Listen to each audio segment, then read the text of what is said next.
Hey everybody, and welcome back to another video. Welcome to r/TalesFromTechSupport.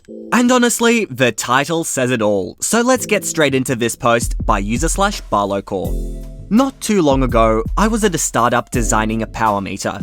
I was stoked as this was my first ever big girl job out of school. And this project was my baby. Me and my colleague put it together skunkworks style in about a year, and it could do fancy real-time power reporting and analysis for grid usage and power production via solar, wind, etc. I was so damn proud of it, and when we got our first big order in, I was really excited for our first installs. We'd put together training days, manuals, docs, software to configure them, and thought we had it all down and ready for the big day. We designed and sold them, but the final installs were done by electricians of the company that bought them. Since they aren't engineers, we wanted it to be as simple to install as possible. All it took was 4 screws and 6 wires from the panel, all color-coded and labeled on our device. Power it up, tell it what network to connect to, and that's all that was needed. What could go wrong, right? Cue the very first install. It was early Monday, I'd barely had my coffee, and a call was escalated to me. Since we were a startup, the chain was level 1, engineers who made the things. The electrician on the phone was already upset and moaning that our device wasn't working at all. So I got him to walk me through how he installed it, what happened, and what he sees. He says he wired it in just like we said, powered it up, and nothing happened, and our service software didn't recognize it. I got him to open it up and try to put it in service mode. This should blink out any errors the device sees or wiring faults. Before he can even push the button, he says the little service light on the board is just freaking out and blinking randomly. Not good. I ask him to check the colors are matching. He says it's all fine and keeps complaining that our unit is junk. Nothing more to do at this point, so I just tell him to RMA it to me directly and we'll send him a new one. Now, I'm pretty bummed out at this point. First install and not a single thing went right. All the checks we put in didn't help. I'm itching for this unit to come back, so when it finally does, we bring it to the lab expecting some crazy firmware bug we just didn't catch. I open the lid and it just stinks of burnt electronics. Right near where the power comes in, there's an obvious black mark on one of the traces. Pull the board out, flip it over, and our processor is just a damn crater. Follow the burnt traces back and it goes to our sensor input.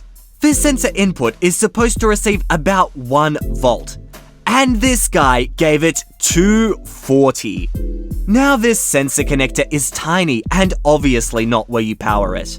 Yet, this guy managed to force the wires into it anyways, because reading labels and matching colors is too hard. Why? Just why?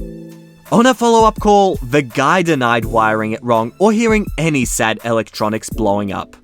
And honestly, I have no input other than burying my face in my hands. Just like the icon of this subreddit. Our next post is brought to you by user/KB Bradshaw. Strap yourselves in for the background. I'm a woman in the tech field and I just so happen to go by my last name. So if you worked for the big box company but weren't in my store, you probably wouldn't know my gender. This is important. Due to circumstances, we ended up getting a new manager from another store out of state. His first day was on my day off.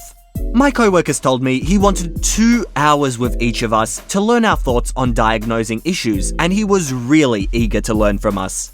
He was especially interested to learn from the top tech who he heard about in his previous store. That is, me. Until he learned that I was a woman. I won't go into details here, but his face fell when he met me for the first time. He went from wanting to meet me and learn from me to ignoring me, or at worst, talking down to me at times. Fun. Manager got it in his head that he was going to do something to prove he knew his stuff. So when a customer came in wanting a custom-built computer, which we weren't supposed to do, he grabbed the opportunity. He helped the guy pick out the parts, compare prices, and sold him the labor to put it all together.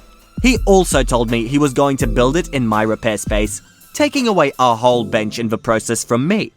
And he was doing this alone, and I'll never forget this. "Don't tell me how to do this, let me learn." Oh, I will. Cue the manager putting this machine together on the bench behind me while I continued my work, just waiting.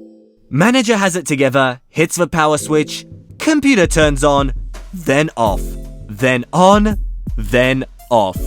He unplugs it, then takes it apart, then puts it together again, same result. As someone who puts together a lot of computers, I know it's something to do with the processor right away based on the power cycle. Because a tech I know is good helped him install the parts, I know they're in right. I also glanced at the box which has the socket of the motherboard listed as compatible.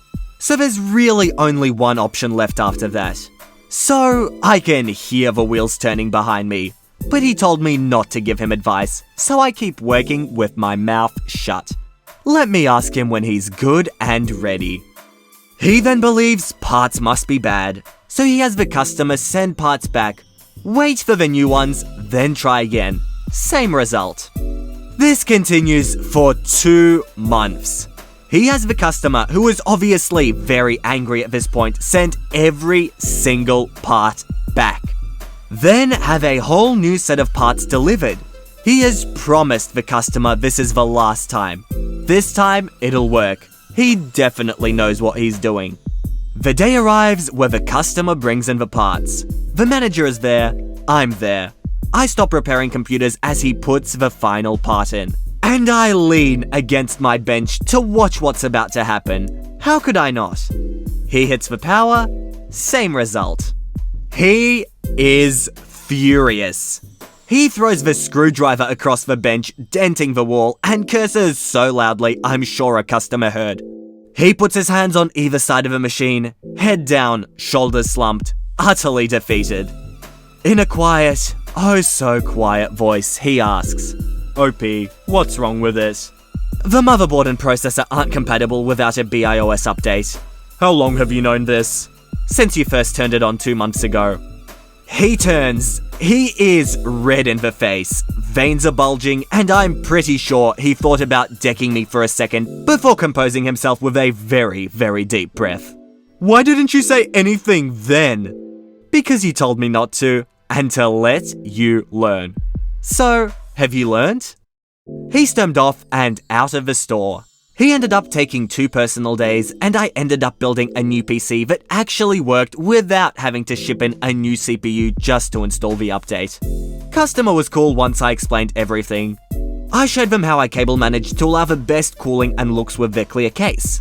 It became the legendary story to tell all new techs, not only as a cautionary tale, always ask for help, but also as a fun jab at management who seldom understand tech. But honestly, this post is also a perfect example of malicious compliance, and who doesn't love a bit of malicious compliance? Our next post is by user/NeverNudeNR13. When I got this ticket, it had been open for 6+ months. Gone through 5 to 6 technicians on first, second, and third line, and they've done pretty much everything humanly possible, short of swapping out the whole computer, but nothing has helped. There's probably around 80 to 100 tech hours put into this so far. Weird thing is, the error message is clearly logged and it points to a known issue. Could the other techs really have missed this? Nope, the first tech emailed the customer a link to the update that fixes the issue inside of 15 minutes from the first call. And I see 3 other techs have directed the customer back to the first email with instructions to install the fix. Each time, the customer has responded that she did, but it didn't cause any change in the problem. Still getting the same error message. I had a gut feeling and sent her the link to the update again, this time saying that, "Hey, I've got something new for you to test," and the next morning, I call the customer. "Hi, I emailed you a link to a new patch, which should fix the problem you're having with the game. Have you had a chance to try it?" "Yeah, I did, and the game's working now, but this is such trashy support, entirely unacceptable to wait 6 months. Think of my poor son who hasn't been able to play his Christmas present," and goes off on a rant about how much we suck. I'm sorry to hear that, but could I ask you just one thing? See, the link I sent you is exactly the same one that we sent you on the very first day you called us. And I see in the log that you replied to that email saying that you had installed it, but it didn't change anything. Is that correct? The first link? No, I didn't bother with that one. Everyone knows that the first thing you suggest never works, so I just said I did. I can't believe it took you 6 months. How are you going to explain this to my son? Sorry man, looks like we sent you the solution on the very first day, but you chose not to follow the instructions. But as things are now working, I'm going to close your ticket. And I'll leave it up to you to explain the kid why it took so long. Honestly, how ignorant do you have to be to ignore 4 people telling you to click on a link and still not do it? Honestly, this blows my mind. Alright everyone, that's it from me. I hope you enjoyed this little video, and if you did, make sure to subscribe for Reddit videos every second day.